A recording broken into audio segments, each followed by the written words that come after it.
Hello folks, my name is Kevin Duty. You're watching Duty's Daggers. And I've been carrying my Rosie all week, all day, for every day this week. Up until this week, I had resisted carrying this with me to work. Because at my job is where knives get scratched and messed up. That's where that happens. So I was carrying and using it a lot on the weekends, and when I would get home from work, I would carry this knife a lot, very, very much a lot. But it wasn't until this week that I actually spent, 8 hours a day with this knife in my pocket, using it for days at a time. And my conclusion is, this is my favorite knife. I'm not going to say this is the best knife, because it's impossible for me to really say that for sure. But of all the knives I have tried and carried and used, this is my favorite. It's the best one. It's game over. It's game over. I can't even imagine something that I would like better than this. I have no nitpicks, no changes, nothing that I don't like about it. Zero. Even some things that I usually will nitpick, like something about the clip. Nothing about the clip that I don't like. It's perfect. It's a very, very nice looking clip. It's how I want every clip to be. Milled titanium, so it's nice and flat and good on the hand. Enough lip under here to get even into thick seamed pockets. It's curved a little bit with the back of the handle, so it goes with the knife. It's not just kind of out of nowhere. I like everything about it. Now this particular Rosie is great for use because it has a full dark stonewash over everything. Hardware, handle, blade. So this is going to hide wear pretty darn good. I've carried it and used it a lot this week, and aside from some scuffing here, which I think would just come out with like a rag and some water even. Aside from that, you can't tell at all. So I'm really happy. It does make me a little nervous carrying such an expensive knife with me all day at work. But as long as I'm careful, it's not gonna break. It's made to be used. It's not like this collector's item that's fragile. It's a pocket knife that's made to be used, so it's gonna be fine. As long as I don't do anything stupid with it, which I don't plan to. Now I've already reviewed the Rosie, but I'll just do a quick overview. If you're unfamiliar with the Rosie, its full name is the Roosevelt. It's made by Oz Machine Company here in the United States. Completely and totally made here in the US. It is a $750 to $800 knife. Very, very expensive. And I saved up for quite a while to get this. Made the jump. It was not, it was scary spending that much money on a knife. I don't regret it a single bit. This is the best knife. No, I can't say that. This is my best knife. It's number 1449. It's in MagnaCut. Now this MagnaCut is so good too. This is in the top 3 for any MagnaCut I've ever tried. It's so good. It's heat treated to I think 63 to 64 HRC.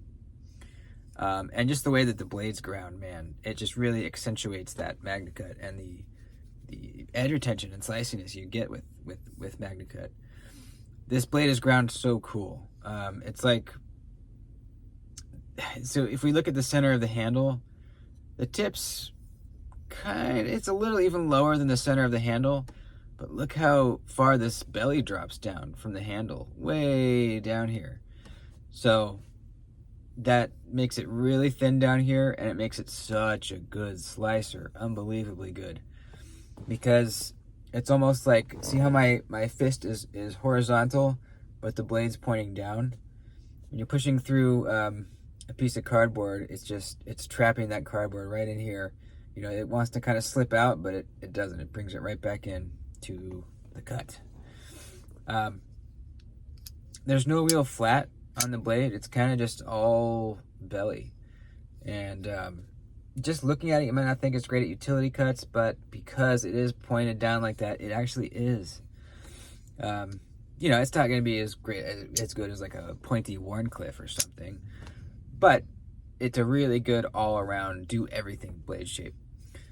The ergos are insanely comfortable. I mean, this is everything I want in a knife. I want to be able to choke up and get right here. I want it to be extremely comfortable, and that's it. That's all I want. And so many knives can't or don't do that. Not a lot do, but they just do it so well here. And they do the choke up spot, choil area, in such a way that it's mostly just in the handle, not really in the blade. So you're not sacrificing any edge. You know, when choke up spots are kind of up here in the blade, you're sacrificing so much possible cutting edge. But here they do it way back here, so we have as much cutting edge as possible. Now, some people say they think the Rosie is going to be too small for them. If you have really big hands, maybe. But I mean, choked up how I like to hold the knife. Look how much extra handle I've got. I've got like an inch of extra handle. So this will fit a wide variety of hands. Really wide variety of hands. And to touch on the Rosie XL really quickly, I know I've been saying this a lot, but the XL is too big. Every single person I've talked to who has tried the Rosie XL has said the same thing. It's too big. Every single person. And I think now it's been 6 or 7 people probably have said it's too big for them. And these are a lot of them people that like big knives. So while I think this design could be just as good, maybe slightly bigger, but not that big. But for me, I would not want this any different. Any bigger, any smaller, nothing. I just want it exactly like this because it's perfect how it is.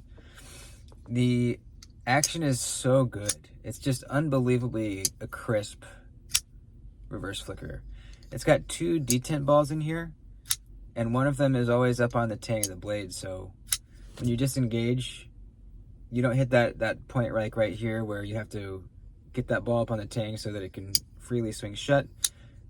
As soon as you disengage, you're free falling all the way. Nothing to stop you. Kind of like the Brian Nadeau's nub detent, similar feeling. It's just such a nice, just really good reverse flick. You can thumb flick it too,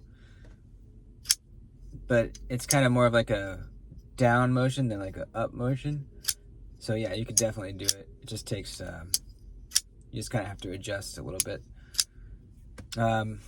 It's just incredible, man. It's so slicey with this full flat grind, and I freaking love it, man. It's gonna be honestly hard to carry my other knives. There's a couple knives I like very much, close to as much as I like this one. So they'll definitely make it in the rotation. And if I'm doing a review, obviously I'll carry that knife. But when I look at my knives in the morning and I see the Rosie, it's kind of like a no-brainer. Like, it's just the best in so many ways.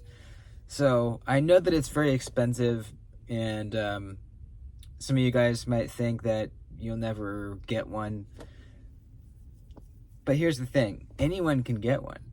It might take you a while to save up, maybe longer than some other people, but you could do it. You could literally, anyone can get one. It just might take you a little longer to save for it. I would highly recommend it. If you like this general look of the knife, and you generally like knives that look similar to this, you like choke up spots, you like thinner slicey blades, you like reverse flicking, then I highly recommend it. They're getting a little easier to get nowadays, because they've been dropping Rosie XLs in the same drop, and most people are going for the XLs now, so that kind of leaves the regular Rosies a little more available. It's still difficult. You got to be right on time on the drop. Just quick, get it in the cart and buy it. And you know, some of my friends have still missed out on the drops, but a lot of my friends have scored. I think, let's see, I think 4 of my different friends have scored Rosies on the last 2 drops, or maybe in the last 3 drops. So it is absolutely possible if you just keep trying on the drops. You can get one on the secondary market, but you'll pay a little more, like I did for this one. But a Rosie is not out of reach for anybody. You can save up slowly and you can get one, and I highly recommend it. Now there's some other knives that I think are comparable to the Rosie in some ways. I'll just name the few off the top of my head. The TRM Neutron 2 is a great comparison. The Spyderco Native 5 is a pretty good comparison. The Concept Loki, pretty similar a little bit. There's a lot. There's more. But those are just kind of ones off the top of my head that I own that remind me of the Rosie. So you could always go with one of those if you don't want to save up. But I think you should. So that's it. Just some Rosie love here. This stuff has skiff bearings in it too, by the way. I love it. All right, that's it. Please like the video. I'll see you next time.